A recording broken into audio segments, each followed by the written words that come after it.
आज हम आपको ऐसे विधानसभा की नेता नगरी में ले चलेंगे जहां एक दौर था कि इस विधानसभा से प्रदेश चलता था, प्रदेश का विधानसभा चलता था। सफेद शेर की दहाड़ विधानसभा में इसी विधानसभा क्षेत्र से गूंजती थी। वहीं वर्तमान में विधानसभा अध्यक्ष गिरीश गौतम है, वह भी पहली बार चुनाव इसी विधानसभा से जीते थे, वह भी पूर्व विधानसभा अध्यक्ष को हराकर। हम बात कर रहे हैं पूर्व विधानसभा अध्यक्ष स्वर्गीय श्रीनिवास तिवारी और वर्तमान अध्यक्ष गिरीश गौतम की।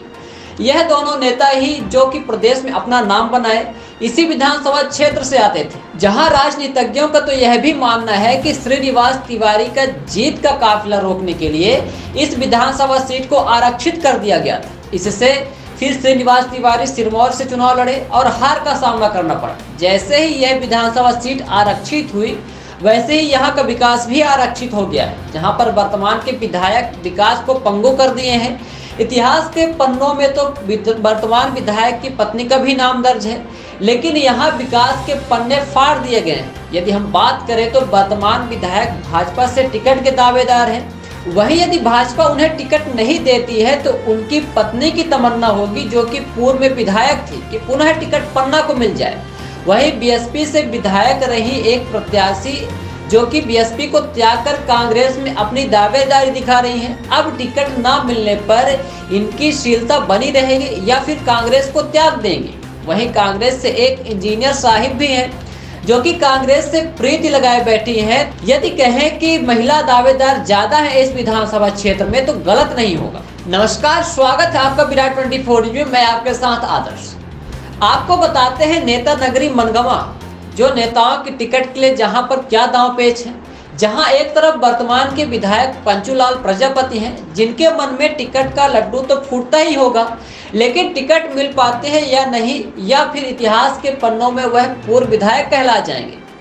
वैसे बात की जाए क्षेत्र के विकास की तो जिस तरह से पंचूलाल की तबीयत ठीक नहीं रहती, इसी तरह से पंचूलाल ने क्षेत्र के विकास की तबीयत भी बिगाड़ दी है, जिससे वहाँ की जनता पंचूलाल की कहानी को खत्म बता रही है। कहानी खत्म पंचूलाल, कहानी खत्म पंचूलाल। पंचूलाल की पारी की घोषित मान रहे हैं। मूलभूत सुविधाओं से क्षेत्रवासी अभी भी वंचित हैं। सड़क, शिक्षा, स्वास्थ्य जैसे सुविधाएं वेंटिलेटर पर हैं। 5 साल तक पंचूलाल जनता के सवालों से भागते रहे।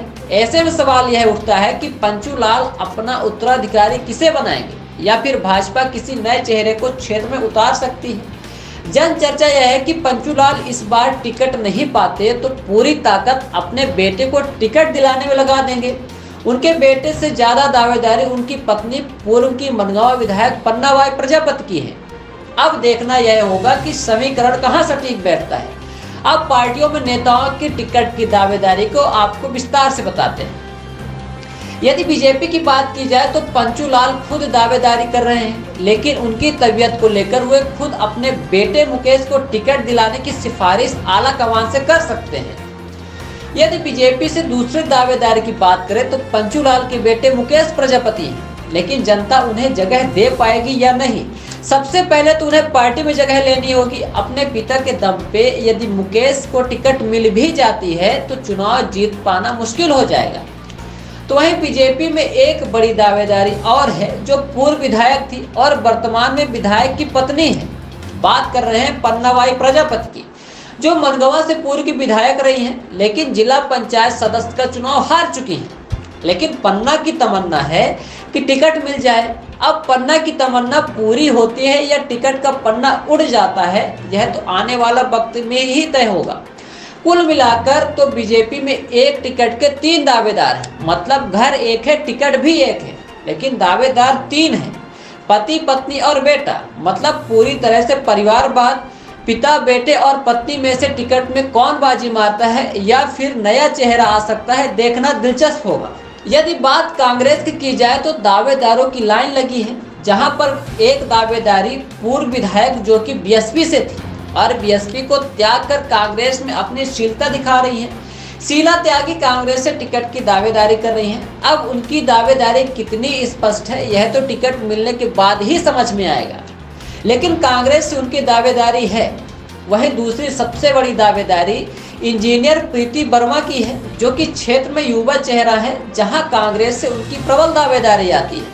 और कांग्रेस के पास ऐसा चेहरा जो कि बीजेपी के प्रत्याशी को टक्कर दे सकता है और कांग्रेस जीत हासिल कर सकती है। आपको बता दें, प्रीति वर्मा पढ़ी लिखी, योग्य और युवा है जो कि कांग्रेस से टिकट की दावेदारी कर रही है। यदि टिकट मिलती है तो जन चर्चा यह भी है कि कांग्रेस जीत का स्वाद ले सकती है। कुल मिलाकर भाजपा में जहां एक तरफ परिवार है, जहां से 3 दावेदार पति, पत्नी और बेटा, तीनों में से टिकट किसी को भी मिले टिकट घर ही आएगी। क्या पंचूलाल प्रजापति टिकट लेंगे या फिर खुद ही मना करके अपने बेटे को टिकट दिलाएंगे या फिर उनकी पत्नी टिकट में बाजी मारेंगी? तो कांग्रेस से क्या इंजीनियर प्रीति वर्मा टिकट पाएंगी या फिर शीला त्यागी? शीला त्यागी को टिकट न मिलने पर क्या वह कांग्रेस को त्याग कर फिर से बीएसपी में जाएंगी? हमें कमेंट बॉक्स में जरूर बताएं। यह भी बताएं कि दोनों पार्टियों में से किस दावेदार की टिकट में पकड़ ज्यादा है और क्षेत्र में कौन जीत दिला सकता है। बने रहिए विराट 24 न्यूज के साथ। बहुत बहुत धन्यवाद।